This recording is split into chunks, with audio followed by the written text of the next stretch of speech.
আসসালামু আলাইকুম ওৰহমতুল্লাহি ওবাৰাকাতুহ। ইসলাম দৰদী ভাই বন্ধুসকল, আজি আমি জানিম যে জুমাৰ নামাজ কিমান ৰাকাত আৰু কি কি, জুমাৰ নামাজৰ নিয়তসমূহ কি কি আৰু জুমাৰ নামাজ কেনেদৰে আদায় কৰিব লাগে। গতিকে সময় নষ্ট নকৰি আমি ভিডিঅ'টো আৰম্ভ কৰোঁ। ভিডিঅ'টো আৰম্ভ কৰাৰ আগতে সকলো ভাই বন্ধুকে মোৰ এটা অনুৰোধ, যিসকল ভাই এতিয়ালৈকে মোৰ চেনেলটো ছাবস্ক্ৰাইব কৰা নাই সোনকালে ছাবস্ক্ৰাইব কৰি ল'ব। চ' বন্ধুসকল মনত ৰাখিব, জুমাৰ মুঠ নামাজ হ'ল 14 ৰাকাত। প্ৰথমতে 4 ৰাকাত সুন্নত পঢ়িব লাগে, যিটো কাবালাল জুমা বুলি কোৱা হয়। ইয়াৰ পিছত 2 ৰাকাত ফৰজ নামাজ পঢ়িব লাগে, যিটো আপোনালোকে ইমাম সাহাবৰ পিছত পঢ়িব।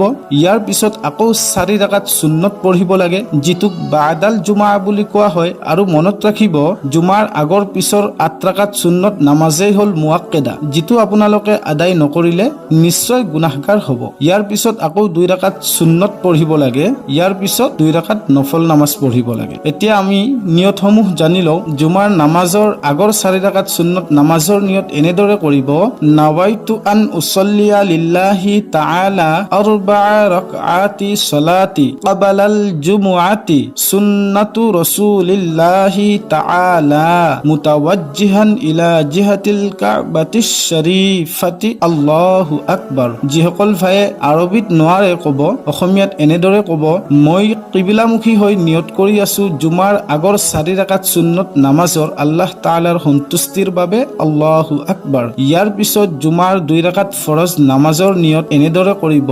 নাৱাইতু আন উসকিতা আন জিম্মাতি ফাৰদুজ জুহৰি বি আদাই ৰাকআতাই সলাতিল জুমআতি ফাৰদুল্লাহি তাআলা ইকতাদাইতু বিহাযাল ইমাম মুতাওয়াজ্জিহান ইলা জিহাতিল কাবাতিশ শৰীফাতি আল্লাহু আকবাৰ। যিসকল ভাইয়ে আৰবিত নিয়তটো ক'ব নোৱাৰে, অসমীয়াত এনেদৰে কৰিব: মই নিয়ত কৰি আছো 2 ৰাকাত জুমাৰ ফৰজ নামাজৰ কাবা শৰীফৰ ফালে মুখ কৰি এই ইমাম সাহাবৰ পিছত আল্লাহ তাআলাৰ বাবে আল্লাহু আকবাৰ এই বুলি কৈ নিয়ত কৰি ল'ব। ইয়াৰ পিছত জুমাৰ 4 ৰাকাত সুন্নত নামাজৰ নিয়ত এনেদৰে কৰিব: নাৱাইতু আন উছল্লিয়া লিল্লাহি তাআলা আৰবা'a ৰাকআতি সলাতি বাদাল জুমআতি সুন্নাতু ৰাসূলিল্লাহি তাআলা মুতাওয়াজ্জিহান ইলা জিহাতিল কাবাতিশ শৰীফাতি আল্লাহু আকবাৰ। যিসকল ভাই আৰবিত নাজানে, অসমীয়াত এনেদৰে কৰিব: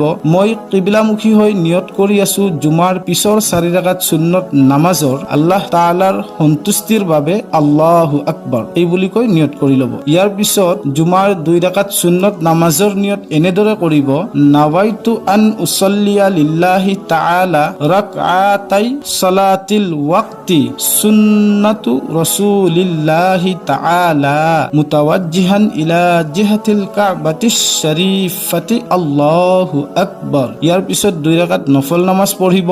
আৰু নফল নামাজৰ নিয়ত আৰু অন্যান্য কিছুমান নামাজসমূহৰ নিয়ত, যেনে তাহাজ্জুদ নামাজ, হাজা নামাজ, দাখলাল মছজিদ, তাহিয়াতুল ওযু, এই নামাজসমূহৰ নিয়ত মোৰ আন এটা ভিডিঅ'ত দিয়া আছে আৰু মই তাৰ লিংকটো দি দিম, আপোনালোকে সেই ভিডিঅ'টো চাই ল'ব পাৰিব। চ' আশা কৰোঁ বন্ধুসকল আজি দিয়া ইনফৰমেশ্যনখিনি আপোনালোকৰ ভাল লাগিছে। যদি ভাল লাগিছে তেনেহ'লে লাইক কৰিব, শ্বেয়াৰ কৰিব আৰু কিবা জানিব লগা থাকিলে কমেণ্ট বক্সত জনাব। নিশ্চয় মই তাৰ ওপৰত ভিডিঅ' বনাব চেষ্টা কৰিম। আল্লাহ তাবাৰক তাআলাই আমালোক সকলোকে কোৱা আৰু শুনাতকৈ বেছি বেছি আমল কৰাৰ তৌফিক আতা ফৰমাওক। ওয়া আখিৰি দাৱানা আনিল হামদুলিল্লাহি ৰাব্বিল আলামিন।